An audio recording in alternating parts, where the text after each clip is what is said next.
Hello, welcome back, welcome back. Trust you had a good break. Thank you very much for coming into the room. AI for power, yes. That is exactly what we are going to discuss, but I've been told just before we do that, that my throws have been so rubbish that I do need to get a couple more of these out.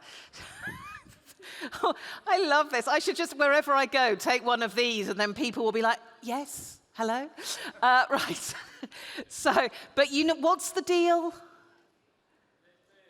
LinkedIn. Thank you very much. Who just yelled LinkedIn? Right, oh no. You're about 8 rows back. Oh no. Seriously, the teasing from the crew that I've been getting. Brilliant. Let's just have one more. Christian, do you want to have a go? All right, he's going to go. Oh. Yeah, okay. Christian can throw. Final one. Let's have one more. God, you can do it again. Oh, no, thanks. Look, try to catch it one-handed as well. Right. Me. Right. A decent social media on LinkedIn? Yes?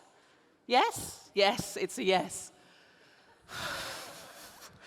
I'm glad there's not a camera in the audience as to where I'm throwing these. Right. Oh, well done. Very good, very good. So, while we are busy looking at social media and all of that, underneath everything that we are doing on a day-to-day basis, whether it is using vast amounts of energy on social media, whether it is rebalancing the grid, those two extremes of what we are using AI for, AI is the fundamental building block of tomorrow, of the future. We're calling this section AI for power, and I'm sure you could interpret that in so many different ways, in whatever way that you want to.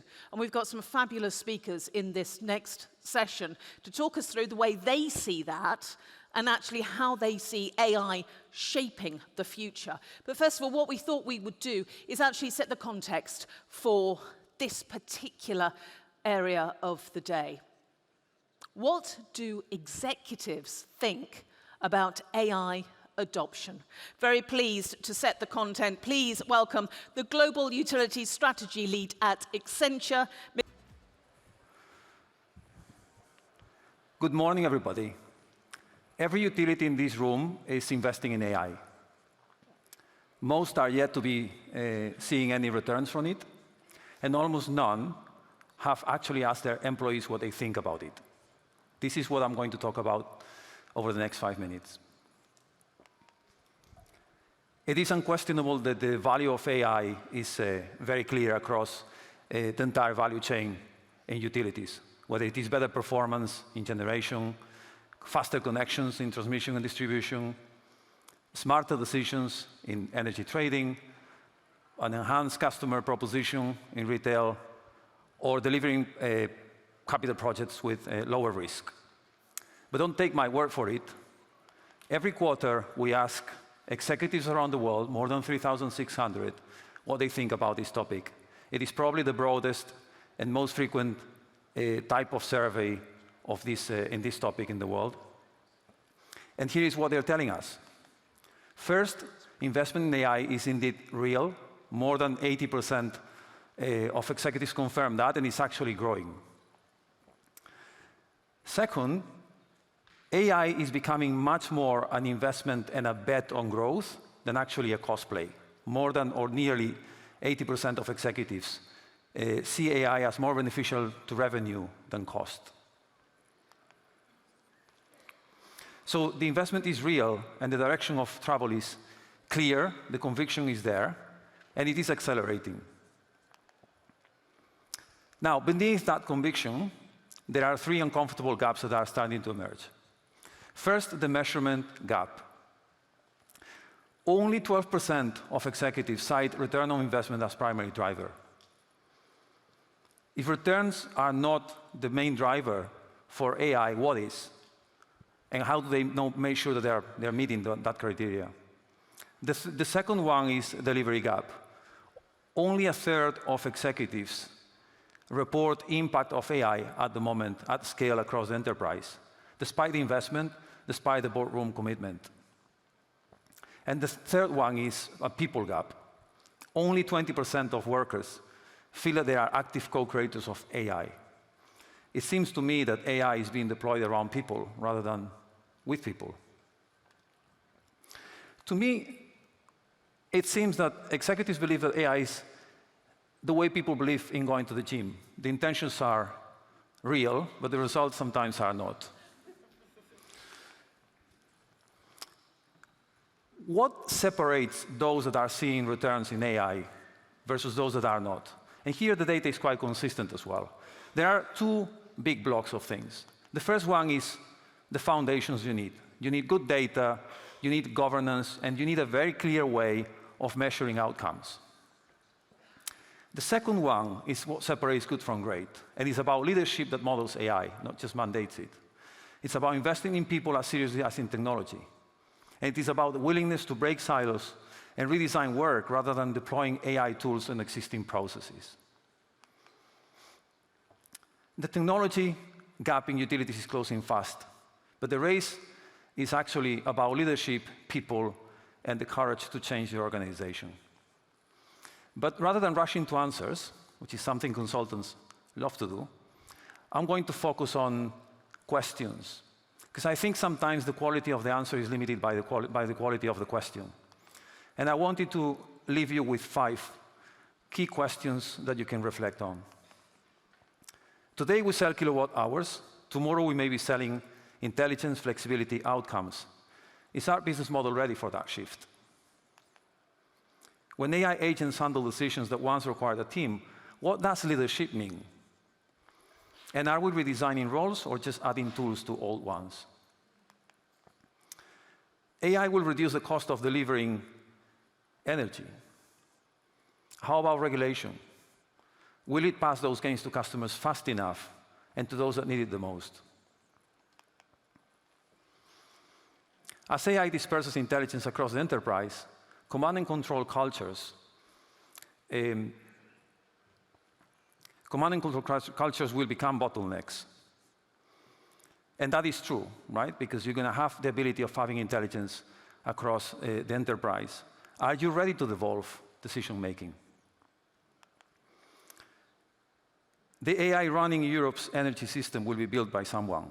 The question is whether Europe shapes that technology or simply deploys it. Which brings me to my last reflection. I think there are 2 forces that are reshaping our world at the moment, the energy transition and the AI revolution. And Europe sits at the intersection, and I think, in my opinion, that is quite a gift. Thank you.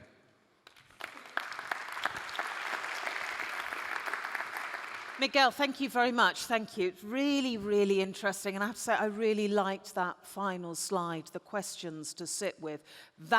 That, I think, is where we should start our conversation. So we've got more people now to come on this stage to give their views, their thoughts, their opinions, those with the real-world experience for a fascinating, I think, conversation. So please welcome on stage Eurelectric Vice President and Chairman and CEO of PPC, Georgios Stassis. Thank you. Hi, Georgios. Hello. The founder and CEO of Kaluza, Stephen Fitzpatrick. Stephen, come and join us. Thank you. Kaluza. And the head of energy markets and regulation at AWS, Pamela MacDougall. Pamela, thank you so much. Hello. Hi. Thank you, Pamela. Hello. Hi, Stephen. Hi, Georgios. Hello. Good to see you. Come and take a seat. Come and take a seat. Come and take a seat. So, gosh, we've got a lot to talk about, and I fully appreciate there is absolutely no way within this session that we can cover everything. Yeah. Okay? It's not possible. It's not possible. So we will do what we can, and we will see how we go. So I'm also aware, I think someone's microphone might be whistling a bit. So if anyone wants to come and work out which one, absolutely fine. So if you see someone come on stage, that's probably what that will be. First question, if I said to the 4 of you, the title of this discussion, which is AI for Power, what 2 words come to mind? Literally, that's it. So someone comes into a room, shakes your hands, goes, oh, AI for power. What do you say? Speed to power. Speed power. Yeah. Okay, speed. Stephen? There's a lot of different ways you can go, but I think the most important words are customer benefit. Customer benefit. Okay. Pamela? Affordable decarbonization. Affordable decarbonisation. Girl. I'd say immense opportunity. Ooh, okay. Okay. I see why. Yeah, I know. I love this. Okay, can I have the house lights up just for a moment? All right, just a quick show of hands. I mean, no one's going to have exactly those words. Which one resonated most with you? Let's go back down along the line. Immense opportunity. Immense opportunity. Pamela? Affordable decarbonization. Ooh, yeah. Huh? Consumer benefit. Speed to power. Speed. You've obviously got a whole group of people course. down there. Not balanced. Biased. I love that. Thank you. Right. So, I mean, particularly, Miguel, listening to your excellent presentation and what was coming out there, I feel that we should tackle this in sort of 3 different ways. So we sort of start with, the macro, what the big impact is going to be, what business leaders should be thinking about. And under that, I'm sort of putting the challenges, the problems, the hassles maybe, the stages to go through, and then the future.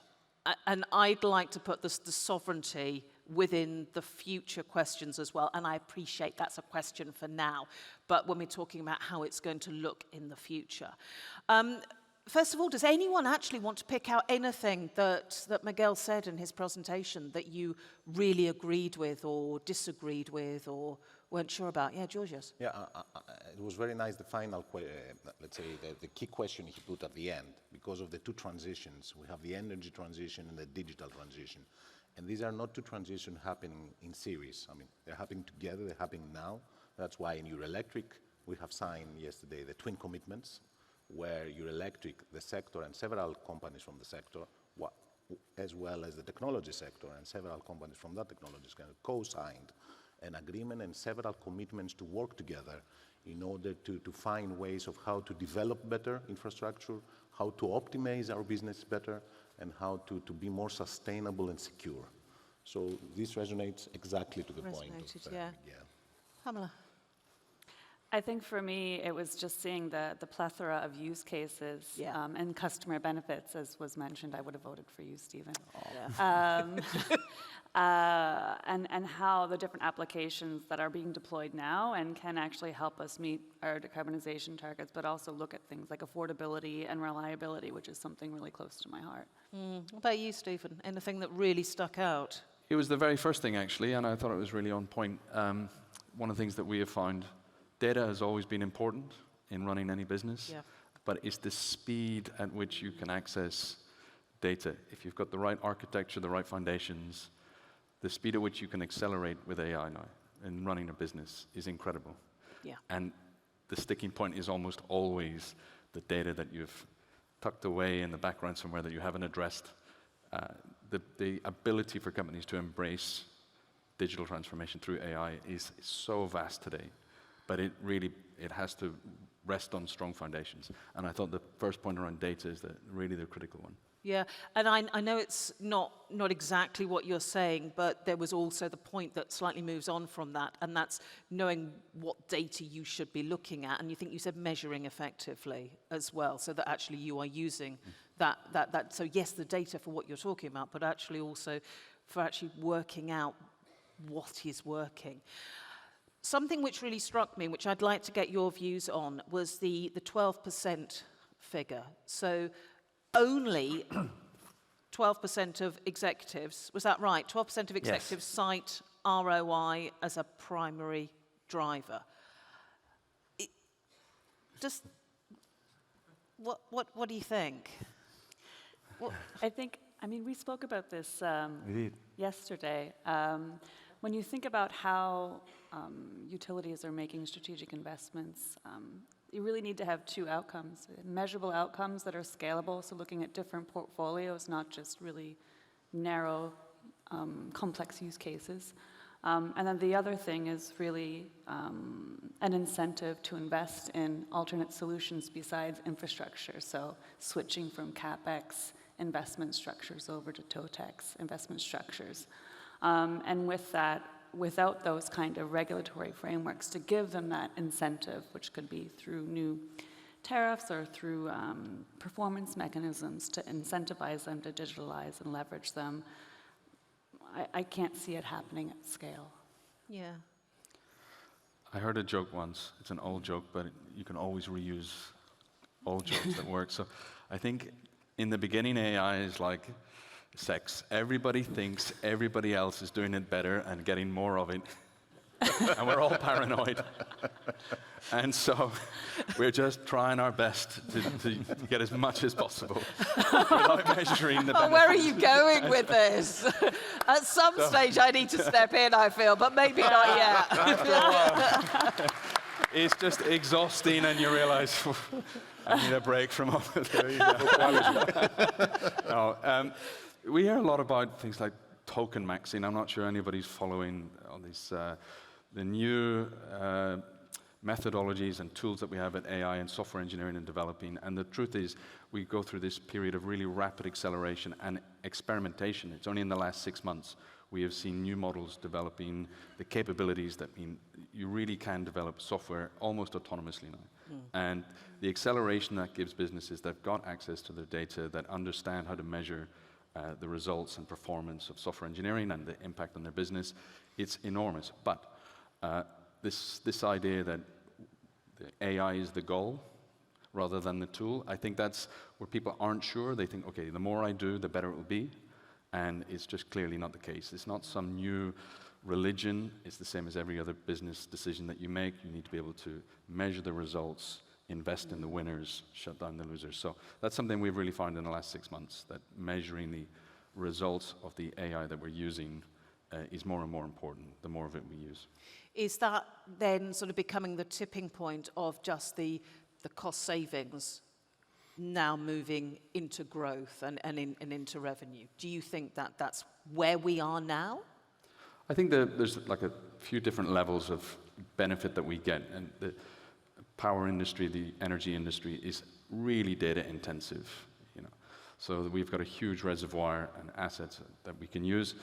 There's like level 1 of benefit that you get, which is the ability to do what you're doing more efficiently, and that could be software engineering, it could be customer care, it could be pricing and quoting. I saw really good use cases on the slide. Then there's the next level, which is what would a new business today, an AI native company in our field, what would they look like? It wouldn't look like our businesses with more AI. They would do it completely differently. And that will be our competition tomorrow. So when we're designing software for energy companies, we're thinking not just what do our customers want today, what will be the competitive advantage that they will need tomorrow? And I think that's something we're just starting to get our heads around. You know, that strikes me, it's almost very similar to the car industry, where you'd ask someone that works within the car industry, what industry are you in? And they'd say transport. Now they say, actually, we're in the tech industry. And that's the change. Are you in the energy industry, or do you feel you are now in the tech industry? Because you've done a massive change. Yeah, but I don't believe yet as a sector we are in the deep transformation with AI within our sector. We are still on the efficiency gains. This is, I think, the honest answer for the energy sector. However, within this sector, there are organizations who move faster and organizations which follow, of course, as with any other sector. And it's very important, the work you have done till now. I mean, in our case, we have been fully cloudified.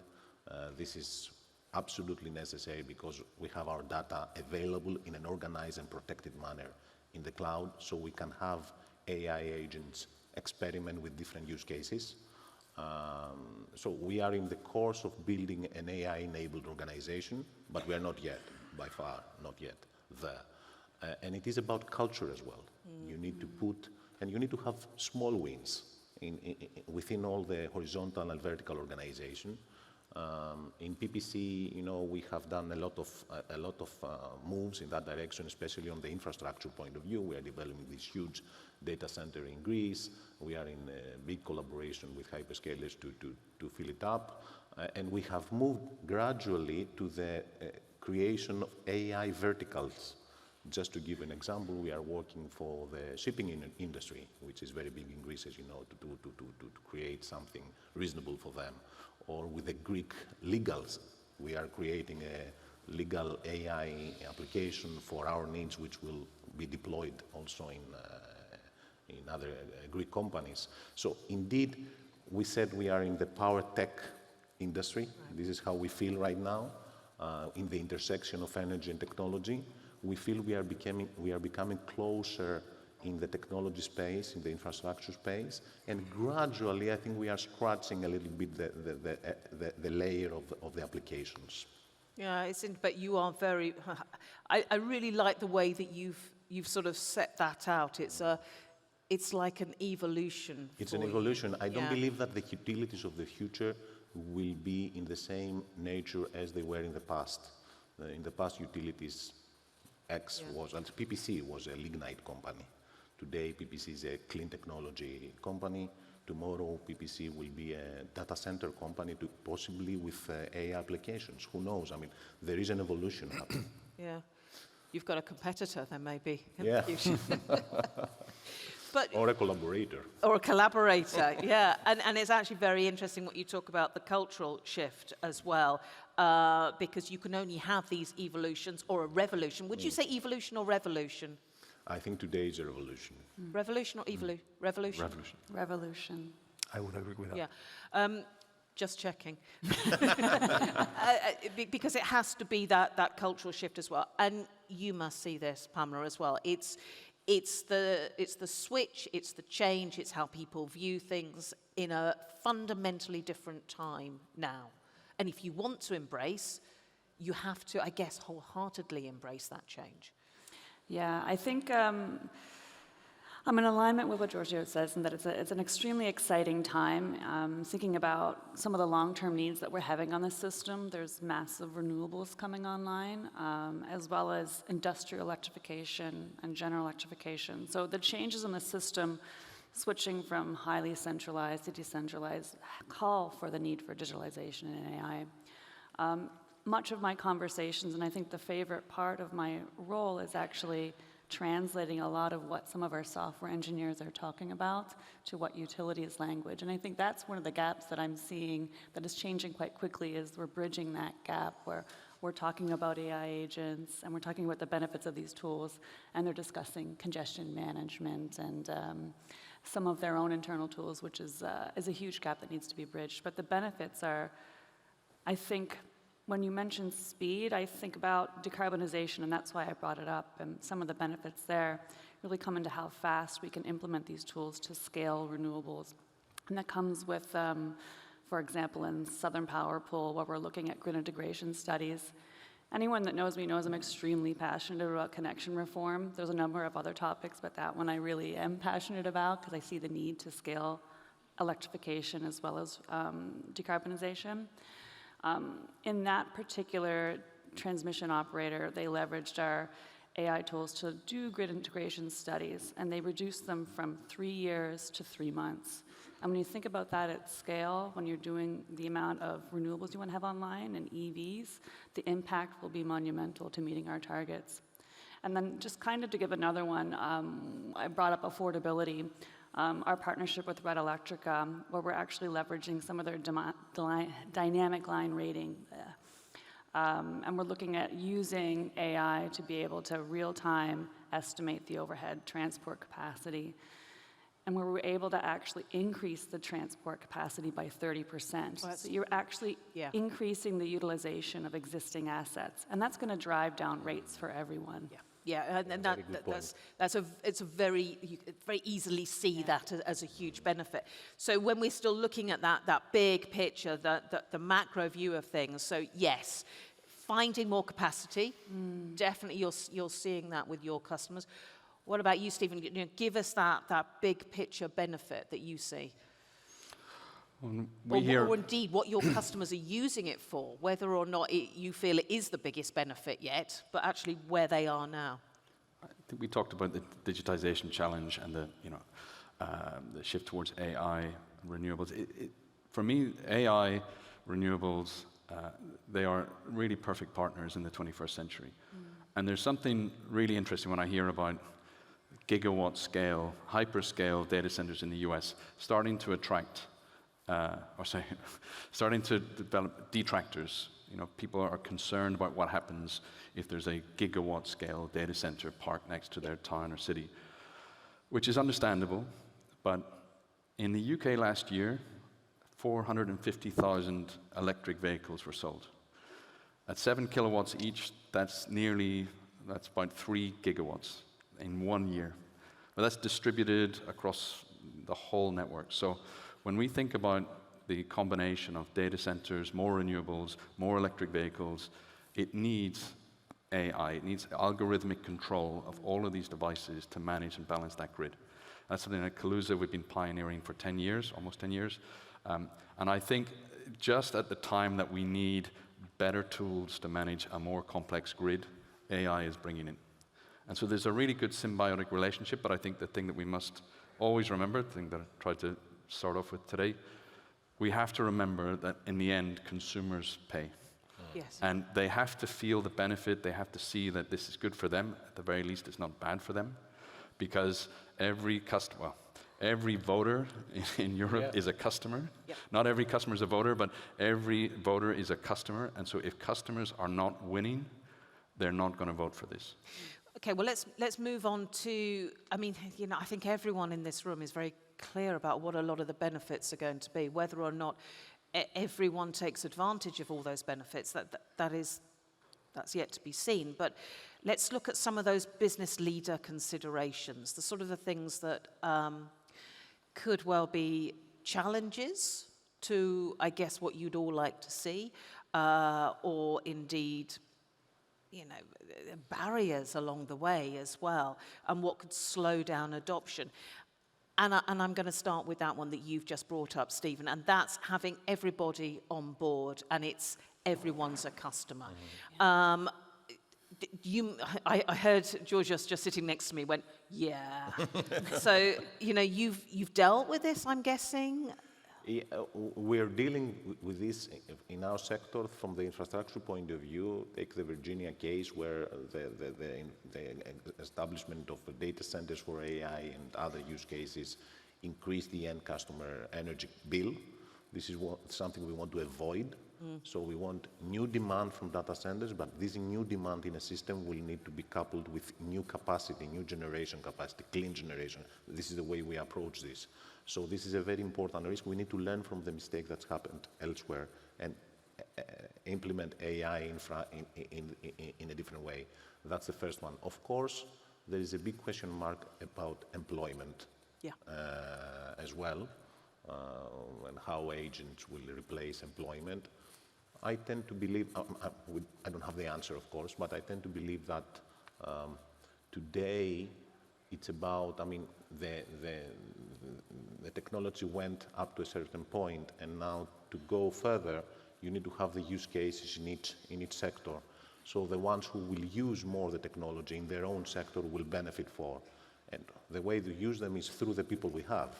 So it's fundamental that we train the people in this culture. And again, I go back to the culture that everybody should be included.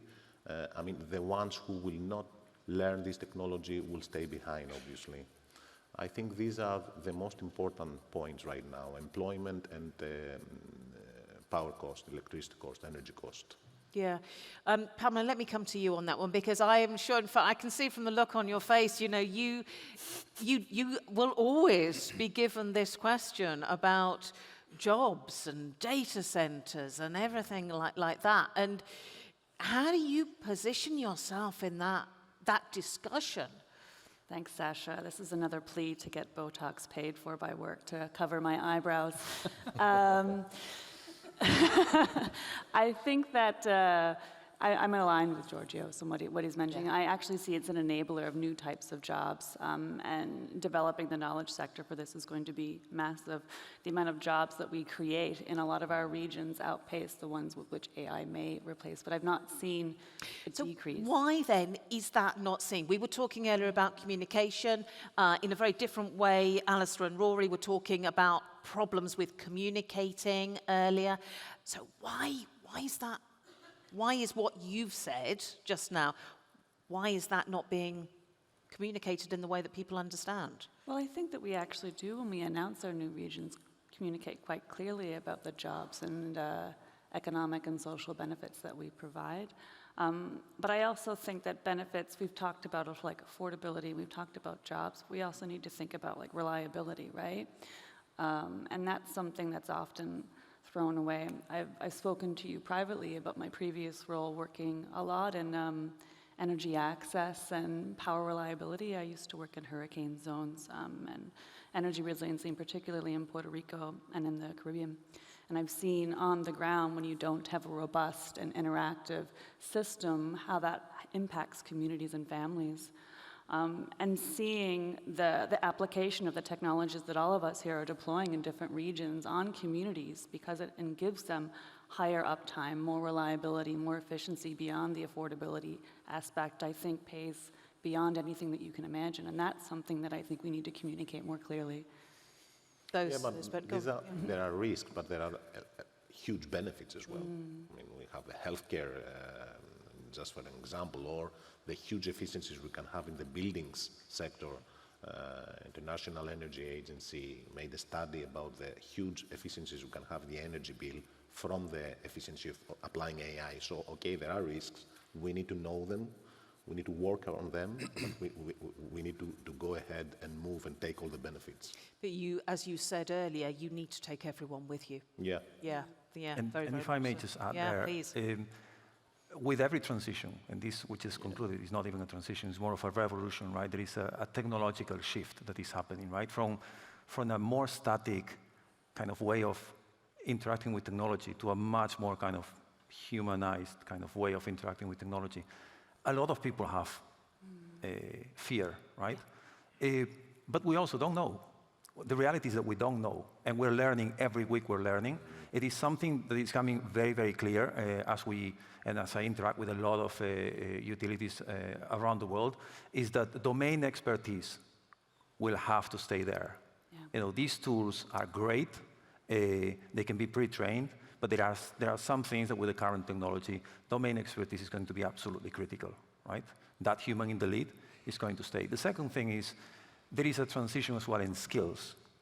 So at the same time that some of the jobs we have now, entering data into an Excel spreadsheet may not exist in the future, there are some new jobs that are being created to use judgment, to be able to make decisions much faster.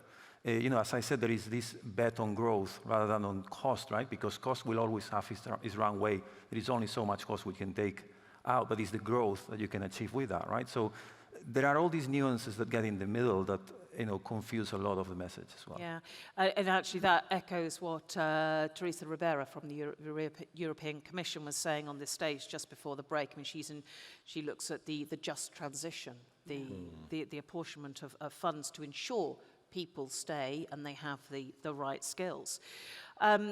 Something which I want to talk to you about, which has come out a lot over the last couple of days, but particularly came out this morning with Alistair and Rory, and I think it's only fair that we get your views on it, but actually it's something that we're all focusing on and need to tackle, and that's the sovereignty of AI. And, you know, very clearly this morning, there was the conversation, so being talked about on the most listened to podcasts, about what happens if someone that was an ally, I'm talking about the states, decides this is the way they want to go with these systems, that, you know, a lot of the development is that's where it is, et cetera, et cetera. You know what I'm talking about. So how do we tackle that and ensure, as again Teresa Ribera said earlier, we are winning the tech race? Go on, Stephen, because that was a look that said, not sure. I'm not sure I would say Europe has even been running in the race to develop frontier models. So Is not Europe about still winning the putting race. its trainers on for this race, or does it not know that the race is happening? Is it on the starting line? I don't think it's possible for Europe to recreate the platforms that enabled the US to lead the frontier race. So you need enormous amounts of capital, enormous amounts of compute. You need, I mean, we have the academics and we have the knowledge, but all the talent goes to work for US companies. And companies like AWS, Microsoft, Google, they do amazing things, and we're benefiting from that. But the message that I think I have for policymakers in Europe is that don't pretend that we're going to somehow rejoin or join this race. We will not win the race, but I think in Europe, if we do it right, we can win the prize. And I think the prize for Europe is going to be the diffusion of adoption. One thing that Europe does really well is regulation. We've got really strong faith in institutions. I think consumers in the UK can have confidence in using AI, and it's through the widespread adoption of AI that we get the benefit. I think the frontier is a winner-take-all place to be. A very small number of companies investing huge amounts of capital to be at the frontier. But I think we can accept that we're not in that race and that we can share the benefits of a bigger prize. Okay. What do you think, Miguel? I'm glad that you asked me the difficult question. No, Pamela, if you want to go as well. I'll but yeah. answer. I agree with what is just being said now. I think 100%. I think, we need sovereign AI, right? I think the way Rory explained it in the morning was quite clear. But we need to define what sovereign AI is and means for Europe. I mean, of course, there is some critical data that, it be healthy and logical and sensible that we keep control of. I also agree that, winning the race on frontier models or even being in the race of frontier models may not be what Europe is going to be known for. But whenever I go around the world, and especially when I go to Southeast Asia and places that is not America, everybody asks about how the European utilities are doing, how European regulation works, and so on. It actually leads the world, whether we agree with it or we don't, we are great at that. And I think this technology will require eventually quite a bit of deep thinking around regulation. And I said at the end of my presentation that I believe we had a gift, right, in Europe, being in the middle of the energy transition and the AI revolution, and I really mean it, because the value from AI is not going to come from having the best models, but it's going to come from the combination of having the best models, a sound regulation, trust in the data, trust in the organizations that are running those kind of models and so on, right? And I think there, Europe is a very important market for these frontier model developers as well, right? So they're not going to run away, are they, Pamela? Probably from Europe, right? So I think there is a lot of goodness in what we have in Europe. We just need to kind of look at it in a kind of realistic way and make the most of it. I actually think it's a really exciting time in Europe to be looking at AI and power. And I'm a little less pessimistic than Stephen in that I think about it less like a race when you're thinking about the tortoise and the hare story that I grew up with in my childhood. And as Miguel mentioned, Europe's superpower is regulation and harmonization, and that means long-term reliability and scale and pace. And that was really demonstrated in DG ENER's announcement yesterday for a strategic roadmap for AI and digitalization. So I'm actually excited for the potential, given that we're going through an energy transition alongside a clear target for digitalization in Europe. So it might be slower in the beginning, but once they set the right regulation in place, the pace will be extremely fast. Yeah, go on, Georgios, yeah. First of all, it's good to hear that the strength of Europe is the regulation. Great export. Some regulation. Very nice. Okay, now, other than that, I mean, we have been in the place of the world where a lot of geopolitical conflict was nearby. In the last 5 years, we have experienced 2 wars which created 2 consequent energy crises that Europe has paid a lot for. Nevertheless, sovereignty has been raised as an importance. People come to us more telling us that they are now very careful, they need to be very careful where their data are located. So you need to have always an attention on the location of the data, not to be destroyed. We have also seen this, unfortunately. So then we have, I think Europe has a huge advantage because it has the most sophisticated audience and clients for AI. Indeed, we haven't created our own AI technology, indeed true, but again, I believe that the AI technology have moved to a level that it needs use cases. And the use cases, the big use cases, I believe will be created on the West, and mostly in Europe and the US. And Europe will play a very important role. So the use cases will create value. And this means that the European industries, several European industries, will have a big opportunity. And it's up to us. Now, we don't have enough time because the AI democratization is creating the opportunity, which is very good, I mean, for everybody in the globe to have the capability to approach technology at a very, very cheap way. So I believe Europe has, I'm very optimistic for Europe. Europe has a huge opportunity, but it will not remain there forever. We need to act immediately. We need to bring our data in Europe, in data centers in Europe, to control the data we have, with very good regulation, of course, and we need to work on this technology as fast as possible.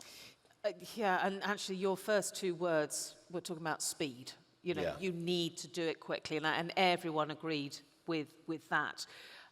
It is a window of opportunity. It's a very small window of opportunity, but if we're going to take advantage of this, we actually need to make it happen.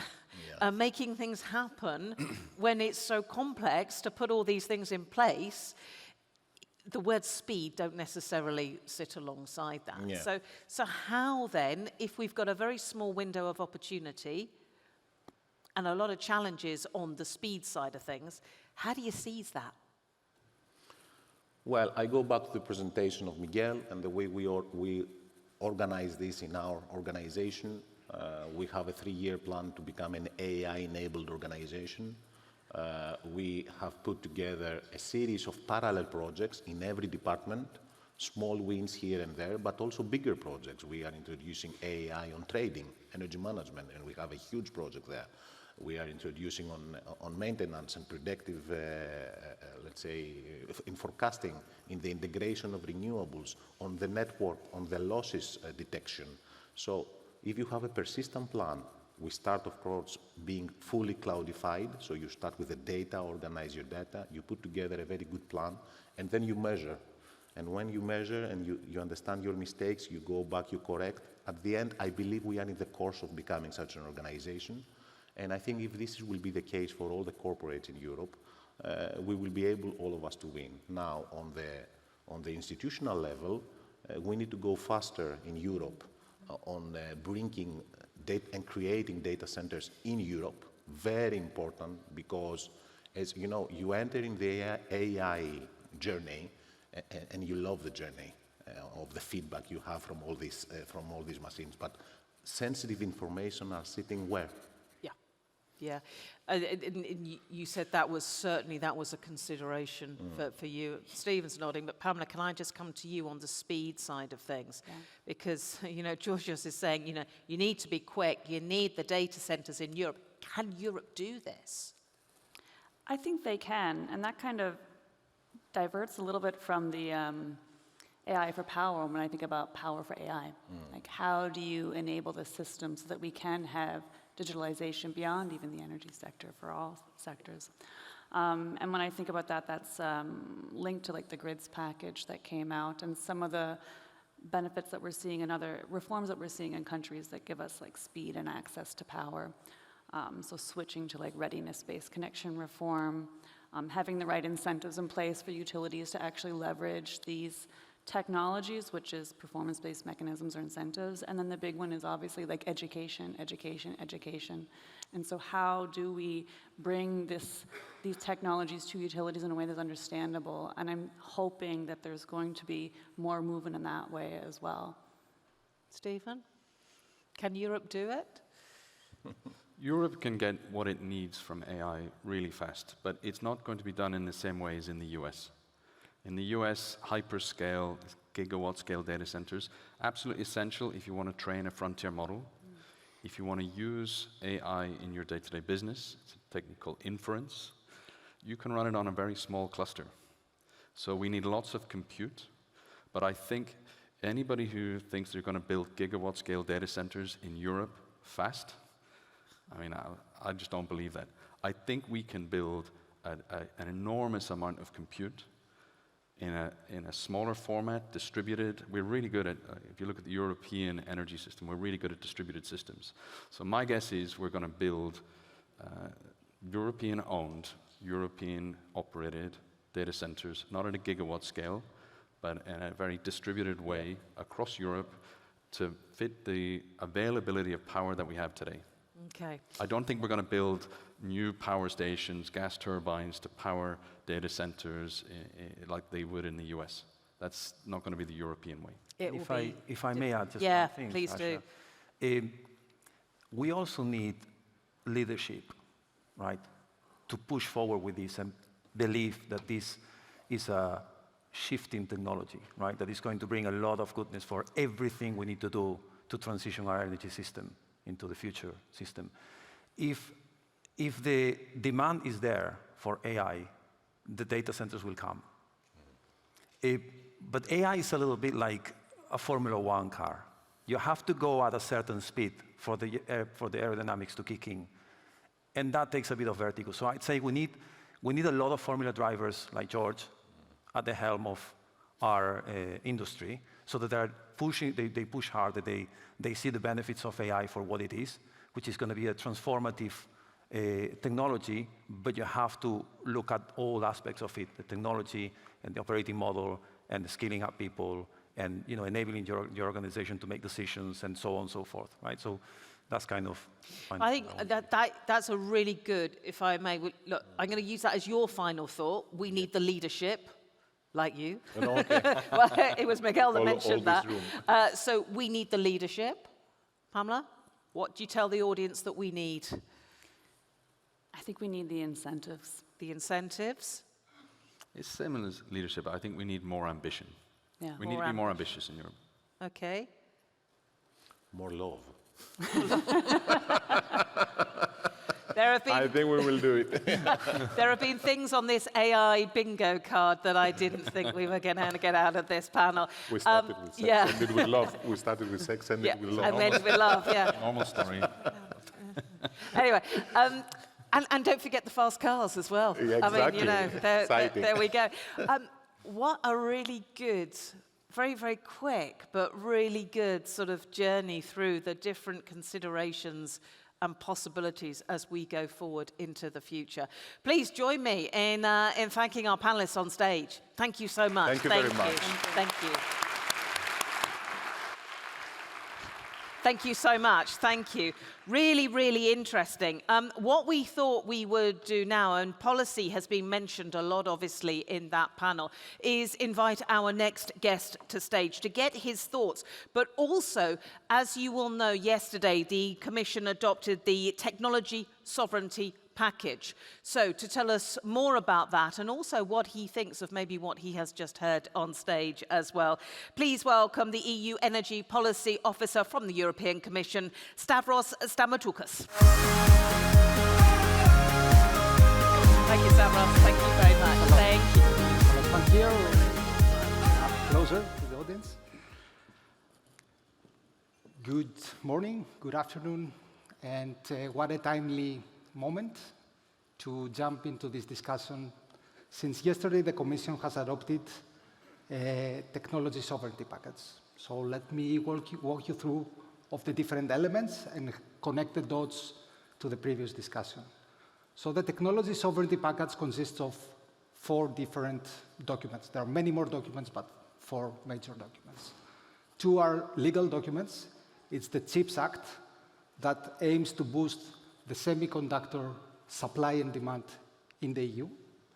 The second is the Cloud and AI Development Act that aims to increase the compute capacity, aka data centers, in Europe by designing acceleration zones and strategic projects in different member states, and defines the sovereign clouds, creates a framework and different tiers of sovereignty where data are stored, where cloud providers are located, so all the elements that were discussed in the previous discussion.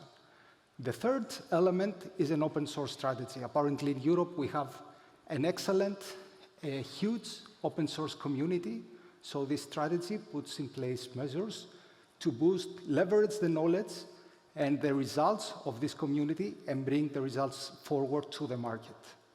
But today, I will talk a bit more about the fourth document, the fourth element of this package, which is a strategic roadmap for digitalization and AI in energy. And what it is and why we had to develop a strategy about digitalization and AI in energy. So increased electrification, increased complexity, and increased digitalization, they create a condition that Europe needs to act, and Europe needs to act fast, to embrace this digitalization, address the challenges, but also leverage the opportunities. And I will start with the challenges, which is the energy demand of data centers. In Europe, more or less, we see a final electricity consumption from data centers between 2% and 3% now. But this is uneven. There are member states, Ireland, for example, that the energy demand is more than 20%. And this is not good planning. Obviously, data centers, they go where their clients are, where their business are, and this is good. But we need to be better because the way that data centers are planned, they're straining local electricity grids. So in the first, let's say, pillar of this strategic document, we are looking at best practices, how to make things better, how to improve planning, how to leverage the potential of data centers to be good energy citizens, let's say, how to contribute to the stability of the electricity grid, to the reliability, and also flexibility potential. There is huge flexibility potential, and we should see together how to leverage. So we don't introduce any new regulation on that, as it was said before. It's a soft measure, voluntary commitments. We engage dialogue. We started a dialogue about a year ago. We are talking a lot with data center industry and energy industry to address the challenges, what is not being right, and what we could do to make it better. So this is the first pillar.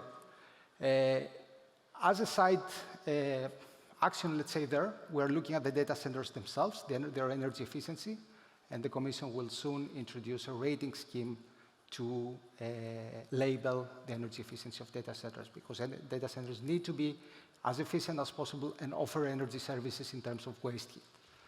The second pillar looks at the deployment of digital and AI solutions in the energy sector. And here I will jump to the race discussion that you had before, Sasha, with the panel. I don't think that we are losing or winning any race. I think we are running a different race, which we are leading. So Europe is a global leader in industrial applications, industrial automation, and we need to leverage our deep knowledge, our culture of cooperation that we have there, and build AI where we are better, where we're best, I would say, in the world.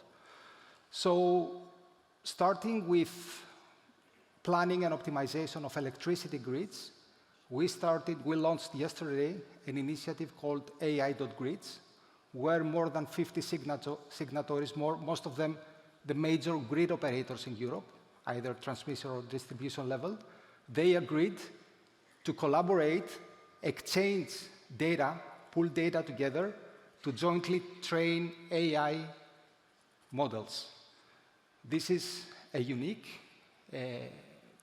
initiative in Europe and globally, I would say, because it's not only about building a new software, it's about building a critical infrastructure, an infrastructure where AI models can be pulled together based on data from across Europe, trained, and also operate critical operations of grids. This is a unique initiative, and I invite you to join if you're interested. It's a voluntary bottom-up approach, not led by the Commission, but the Commission will put funding on it later this year. And the third pillar of our strategy is data. Nothing of it will work if we don't have access to cross-border access, I would say, to good, clean, interoperable data. So we're building on the work that we have been doing with the data spaces to create this interoperability framework for cross-border data exchanges in Europe for two purposes. Here we see primary use of energy data for energy applications, like demand-side flexibility and bidirectional charging of electric vehicles, and secondary use of data, for example, research, innovation, or training of AI models.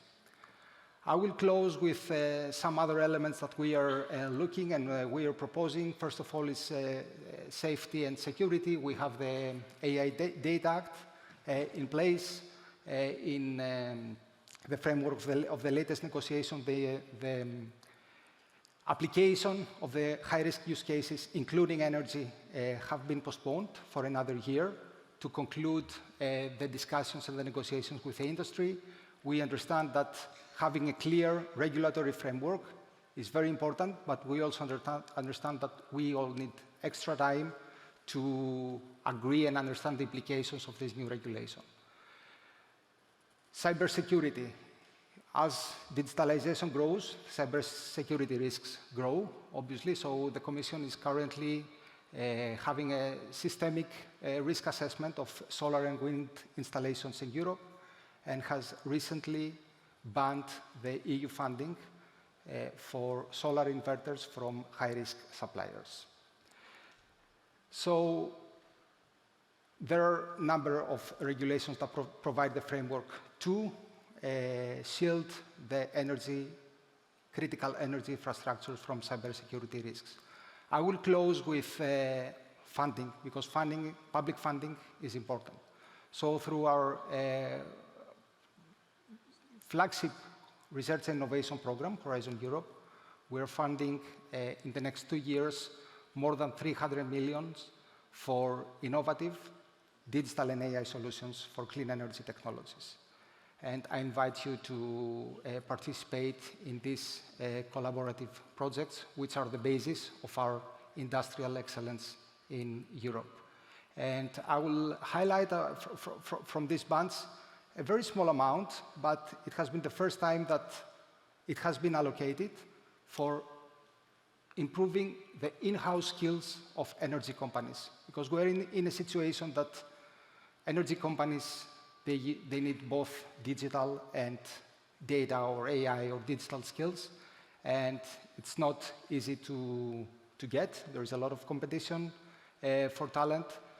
So we have allocated 10 million this year and possibly next year too for upskilling the in-house personnel of energy companies. So I invite you to have a look in this strategic document. Reach out to us if you have proposals. As I said, it's not a regulation. It was. I take the comment that we are a regulatory superpower. But this is a strategic document. We saw where we want to get, and the objective is clear. So it's to reach our clean goals sustainably, but also reach strategic autonomy. So thanks a lot for hosting. Sasha, back to you.